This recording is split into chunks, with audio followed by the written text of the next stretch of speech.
Alright, better late than never. Here is the mushroom gravy demo that I was supposed to have done right after the meatloaf, but I didn't. So sorry, but here it is. And it's really easy, and here you go.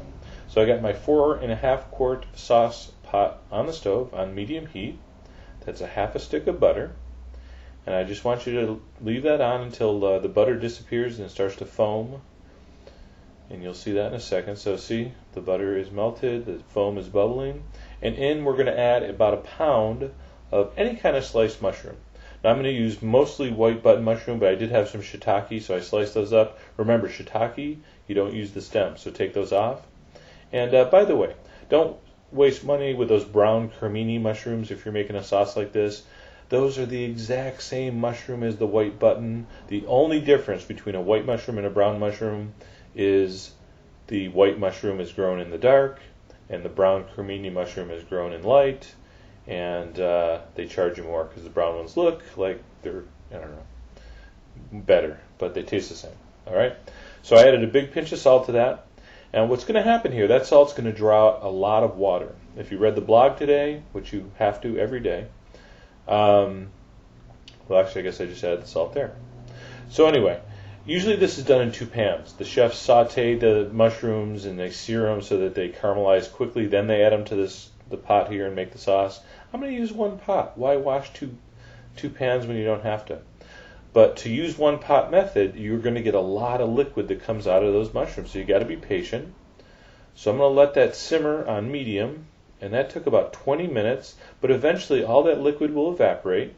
Now you've heard me say it before. Water evaporates, butter doesn't evaporate. So what you're going to be left with there is these beautiful sauteed mushrooms, the half a stick of butter still in there, and then most of the water has evaporated.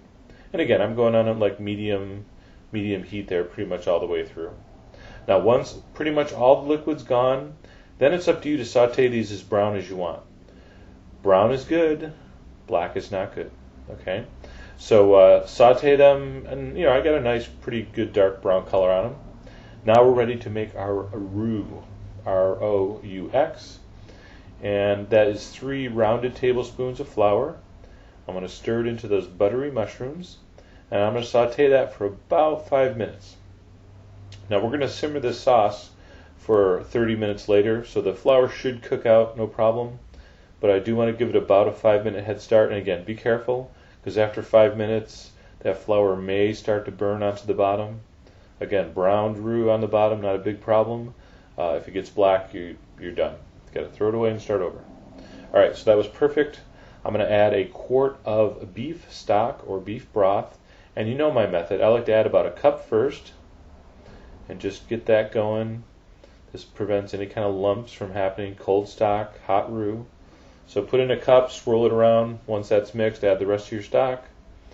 Now you can turn the heat up a little bit, because we're going to bring this up to a simmer, and you're pretty much almost done.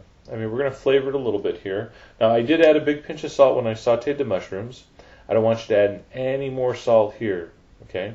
I do want you, well, you do it if you want. I'm going to add a couple grinds of black pepper, and what I think is really nice with the mushroom sauce, I had some fresh thyme from the garden, so I put in a couple pinches of fresh thyme leaves, and now I'm just going to put that down to a medium low, and I'm going to simmer it until it's just a beautiful mushroom gravy and or sauce. What's the difference between a sauce and a gravy? I don't know. I'm not sure. There's all kinds of arguments on the web. I got no time for that. Whatever you call it, that's what it is. Now that foam on the top, you can skim that off as it simmers. I do usually. So anyway, simmer that for 30 minutes, and what you'll have 30 minutes later is a beautiful, not too thick, just thick enough mushroom gravy and or sauce. Okay? And again, if you see any little little pools of fat that came to the top, you can use your ladle to kind of skim them off. Let me demo that. See? No big deal. All right? So at this point, if you wanted to add any other fresh herbs or spices, feel free. But that is your basic mushroom gravy recipe. I hope you give that a try. Awesome on the meatloaf. Awesome on just about anything. Just some plain mashed potatoes. Throw that on top, and you're in heaven. Anyway, give it a try, and as always, enjoy.